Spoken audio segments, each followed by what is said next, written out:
Further debate? The member for Guelph. Thank you, Madam Speaker. I'm honored to rise to speak to Bill 283. And as many of the PSWs and healthcare workers I've consulted with on this bill say, this bill raises more questions than provides answers. And it actually, in many respects, Madam Speaker, has misplaced priorities. The critical issues facing PSWs today are pay, working conditions, and job stability. And unfortunately, Bill 283 does not address these concerns. You know, Speaker, what PSWs are asking for is a permanent pay increase. They're asking the government to take the $4 of pandemic pay they initially offered, and now they've cut it back to $3, and it expires on June 30th. They're saying, make it $4 and make it permanent. If the government truly wants to attract more PSWs to the profession, and we absolutely need to attract more PSWs to the profession, then the government would address the critical issues facing PSWs today. Instead of just saying they're frontline heroes and champions, pay them like it. Provide full-time work with full-time benefits.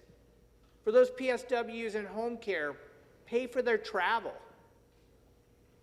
Make the profession a profession that you can earn a living wage and have good working conditions with good benefits so that you can care for your family while caring for others' loved ones. It's obvious that that is the reason we have a shortage of PSWs. That is the reason the government is having challenges recruiting PSWs.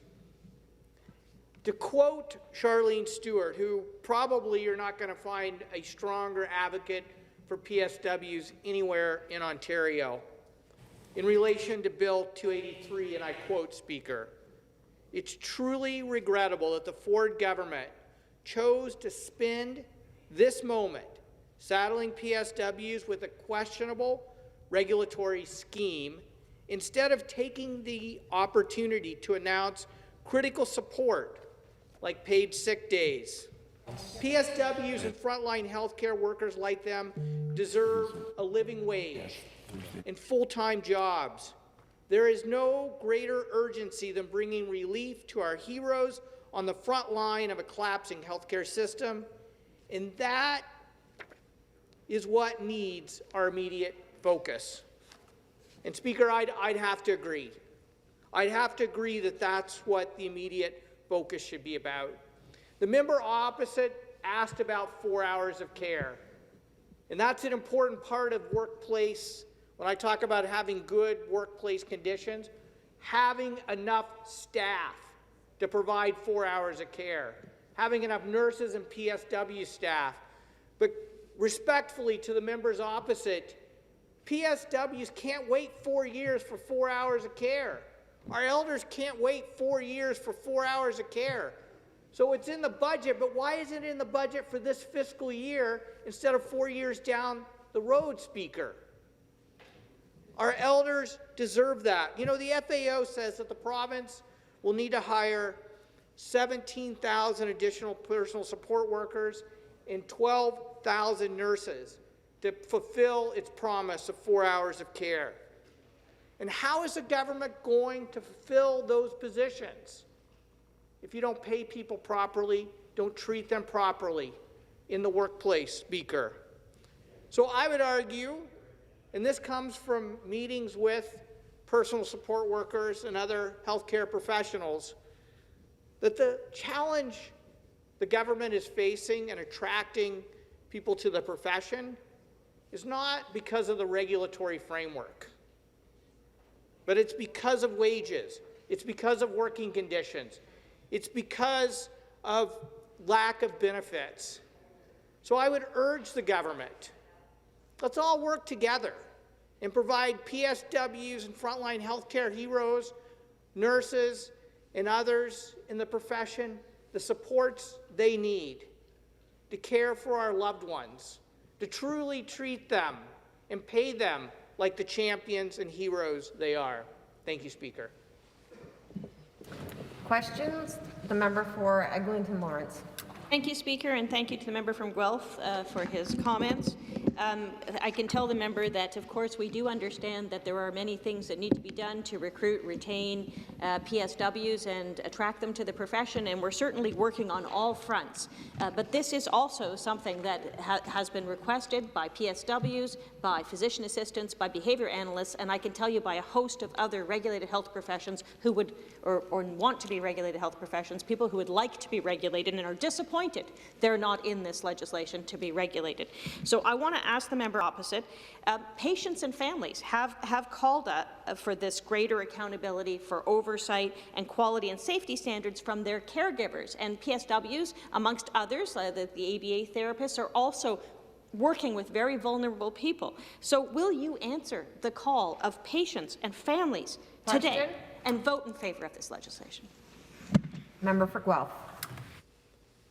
Yeah, I would respectfully say that if you're going to bring in a regulatory framework, you need to be clear. What's the cost burden on PSWs? What's the grievance procedure and due process for PSWs?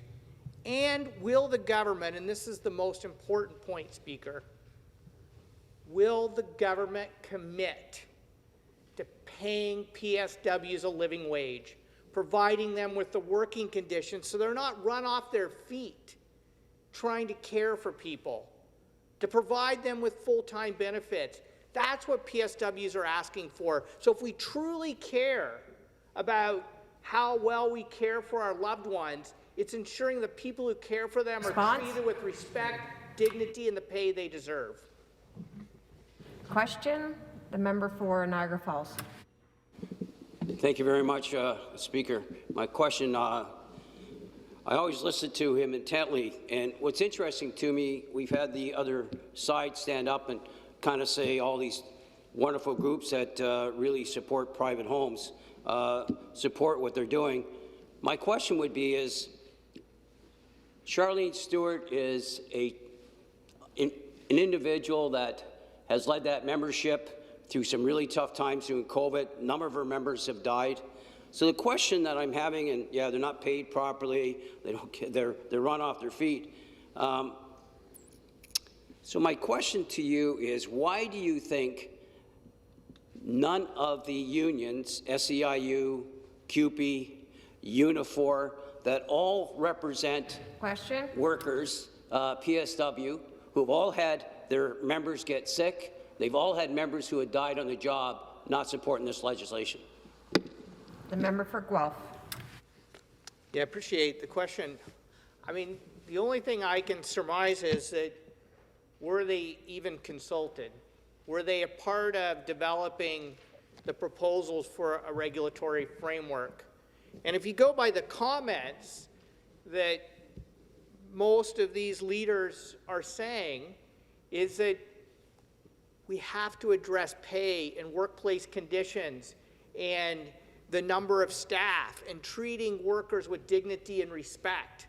That has to be the priority.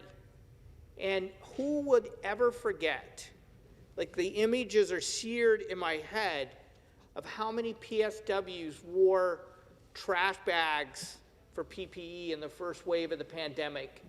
And what they're saying is, treat us with respect, good working conditions, good pay. That's what should be the government's priority right now. We have time for one more quick question and response. The member for Barrie Innisfil. Thank you, Speaker. My question to the member opposite, as you know, this piece of legislation enables us to do many good and positive things that are laid out in detail after. So could the member explain to us in this legislature the difference between legislation and regulation? Member for Guelph. Yeah, I appreciate that. It's actually one of the concerns that a number of folks have, is that in legislation, oftentimes it outlines a framework for moving forward. The current government loves to not put a lot of detail in legislation on a whole variety of issues, not just this one, and put it into regulation, which actually puts more of the power in the hands of ministers and cabinet and takes more of the power out of the legislature. And that's one of the concerns with this legislation, and it's why I open by saying it raises more questions Thank than you. provides answers, precisely for this reason. Further debate?